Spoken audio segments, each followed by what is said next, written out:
Welcome back to espresso. अब आगे बढ़ते हुए आपको बताएं कि भारत दुनिया में आबादी के लिहाज से पहले, चीन दूसरे और अमेरिका तीसरे नंबर पर है, इंडोनेशिया चौथे और पाकिस्तान आबादी के लिहाज से दुनिया में 5वें नंबर पर आता है। यानी कि ये जो तकरीबन 195-96 ममालिक हैं, पाकिस्तान आबादी के लिहाज से दुनिया का 5वां बड़ा मुल्क है।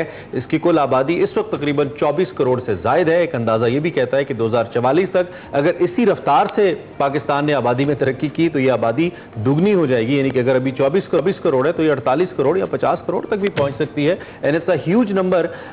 पाकिस्तान की बेशतर आबादी फिर इसी वजह से जो बुनियादी हमारे वसाइल हैं उससे महरूम है। बेरोजगारी, गुर्बत इंतहा को छू रही है, क्राइम रेट्स बढ़ रहे हैं, मसाइल बहुत ज़्यादा हैं और पाकिस्तान की कुल आबादी का 60% हिस्सा ऐसा भी है जो नौजवानों पे मुश्तमिल है, लेकिन अनफॉर्चुनेटली वो प्रोडक्टिव नहीं है। वो नौजवान तो है लेकिन उसका कोई फायदा नहीं। बिल्कुल, और बेहंगम इजाफे के बायस नौजवानों की जो बड़ी तादाद है गुर्बत, अदम मसावात, बेरोजगारी, इंसानी हकूक की खिलाफ वर्जियों का शिकार हो रही है। दुनिया भर में जो बढ़ती हुई आबादी है इसकी वजह से खुराक की कमी हो, इलाज, रिहाइश, तालीम, बुनियादी जो भी आपके नेसेसिटीज़ हैं उनकी फराहमी मुश्किल हो चुकी है।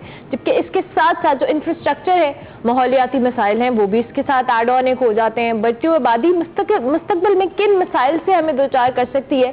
एक इंटरनेशनल रजिस्टर्ड तंजीम है जी, DKT। पाकिस्तान में जी खानदानी मनसूबाबंदी हो, HIV एड्स की रोकथाम और जिनसी बीमारियों की तशखीस और इसकी रोकथाम के लिए खासा काम कर रही है। और क्या ये किस तरह की एक रजिस्टर्ड गैर मुनाफा बख्श तंजीम है जिसकी बुनियाद 1989 में रखी गई। इनमें चंद बड़े ममालिक हैं और इसको के ऊपर तवज्जो देने के लिए इसकी बुनियाद रखी गई। इसका क्या मकसद है और पाकिस्तान में इस हवाले से क्या काम हो रहा है? और आज चूंकि वर्ल्ड पॉपुलेशन डे भी है तो हमने सोचा कि इस इंपॉर्टेंट टॉपिक को, जो कि कोर इशू है, इसको जरूर डिस्कस किया जाना चाहिए। उसके लिए डॉक्टर अस्मा बासिम हमारे साथ मौजूद है, national quality assurance and technical lead DKT Pakistan. इनको खुश आमदीद कहते हैं। Thank you very much doctor साहबा, बहुत शुक्रिया। कैसी हैं आप?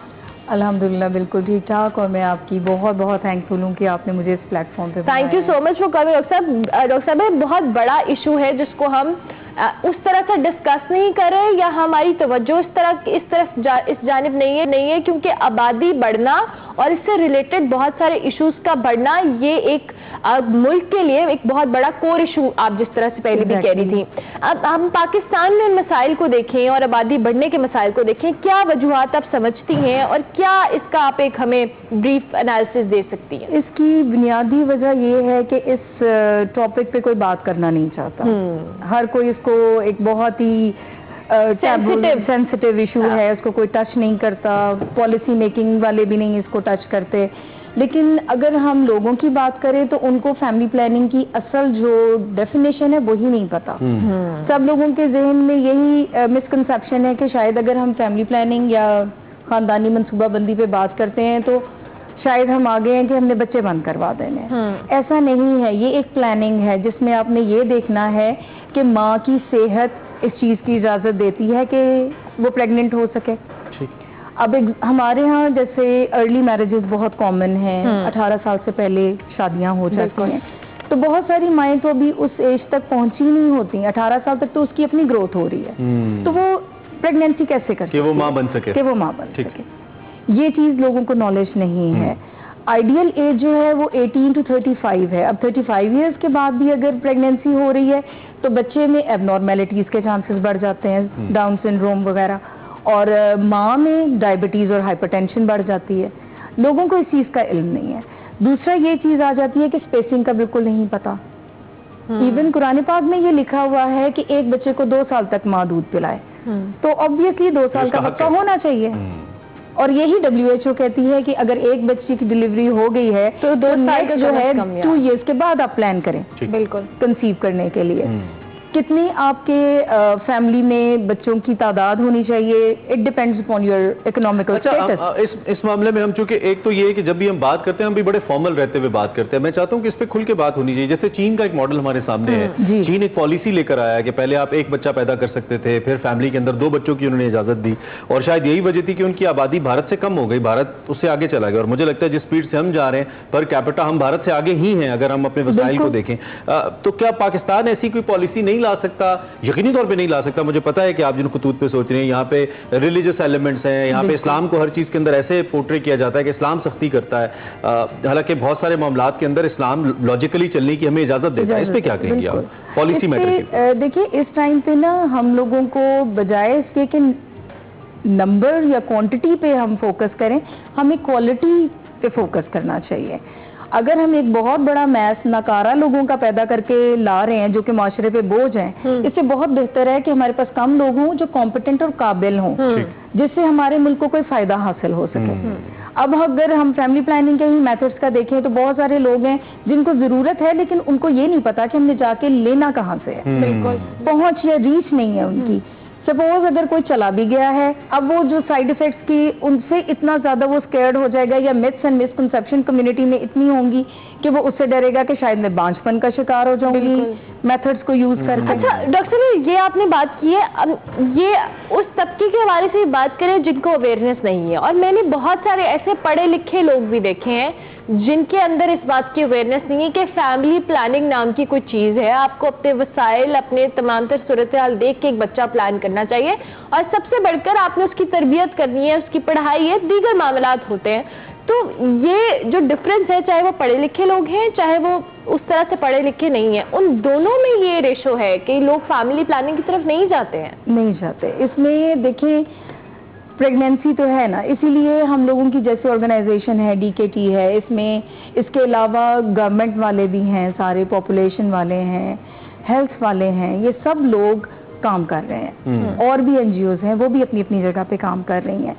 یہ جو فیملی پلاننگ کا نالج یا ساری آگاہی ہے, یہ پریگنینسی کے چیک اپ سے ہی سٹارٹ ہو جاتی ہے. ہم نے اس وقت ہی ان کو کاؤنسل کرنا شروع کر دینا ہوتا ہے کہ آفٹر دی ڈیلیوری یہ میتھڈس ہیں, یا یہ آپ کو سوٹیبل ہیلپ آؤٹ کریں گے ہم آپ کو, لیکن سیف میتھڈ جو ہے وہ آپ چوز کریں. تو DKT ایکچولی کیسے کام کرتی ہے, تھوڑا سا DKT کا اب میں آپ کو تھوڑا سا انٹروڈکشن دے دوں کہ ہم لوگوں کا جو ہے پرائیویٹ کلینکس پہ بھی فوکس ہے, اور سب سے جو اچھا ہم لوگوں کا ایک کام ہے وہ ایک ہے دھنک نیٹ ورک. اچھا, دھنک جیسے خوشی, آپ کو ہیپینس ہے, تو ہم نے اپنے کلینکس کا نام جو ہے وہ دھنک کلینک کا دے دیا ہے. اوکے, اس نیٹ ورک میں ہم نے رورل ایریاز کو کیا ہے فوکس, اور جو کمیونٹی مڈ وائفس یعنی کوالیفائڈ جو ہماری یہ مڈ وائفس ہیں ان کو ہم نے ریکروٹ کیا.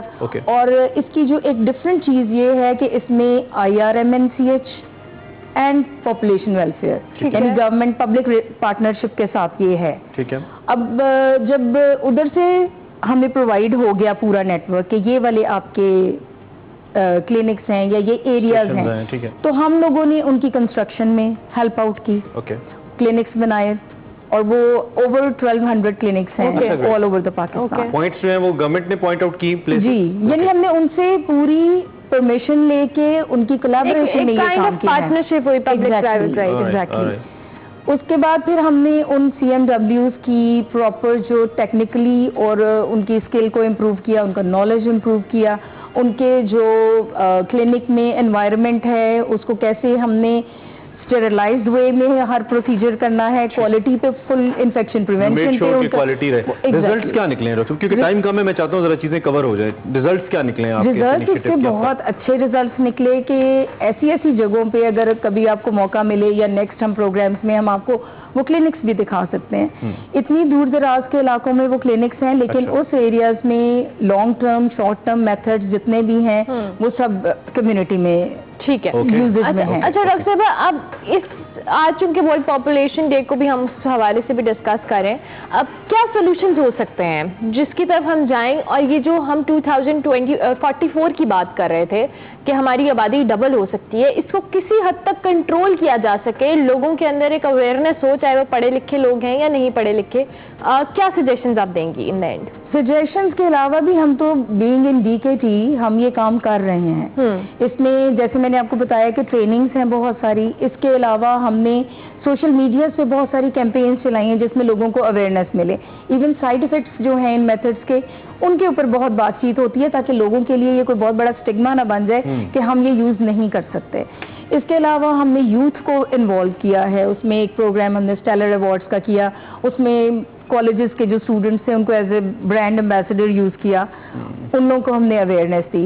इसके अलावा अराउंड 6 मिलियन अनमेट नीड को आइडेंटिफाई किया थ्रू सर्वेज और रिसर्च इस तरह। फिर हमारे खाली फैमिली प्लानिंग ही नहीं, ये सेक्सुअली ट्रांसमिटेड इन्फेक्शंस पे, सेक्सुअल एंड रिप्रोडक्टिव हेल्थ पे वेबिनार्स होते हैं। ठीक ठीक है डॉक्टर साहब, कहीं कुछ इन्फोर्समेंट काम कर सकती है, कोई ऐसा लॉ गवर्नमेंट बनाए कि आप इससे ज़्यादा बच्चे पैदा नहीं कर सकते? जिस तरह चीन की एक एग्जांपल है, तमाम स्टेक होल्डर्स को एतमाद में लेते हुए, जैसे हम उलमा की बात करते हैं, कुछ ऐसा हो सकता है कि हम कोई ऐसा लॉ लेकर आए और फिर इन्फोर्स करें कि बच्चे 2 हैं तो 2 बच्चे आपको होना चाहिए। मैंने जैसे पहले भी बात की थी कि हमें अब क्वालिटी पे फोकस करने की ज़रूरत है, और उसमें अगर जैसे बात हो रही थी कि अगर 2 बच्चे हैं, तीसरे के लिए हम थोड़ा सा डिफिकल्ट कर दें। सही, ठीक है, उसका इवन बर्थ सर्टिफिकेट है तो सारी चीजें उस पे फोकस रख दी जाए। ठीक है, thank you very much doctor साहब, बहुत शुक्रिया। हमारा वक्त है, चूंकि हम इस हवाले से बात कर रहे थे, डॉक्टर अस्मा बासिम हमारे साथ मौजूद थी। आबादी के हवाले से जी हम बात कर रहे थे,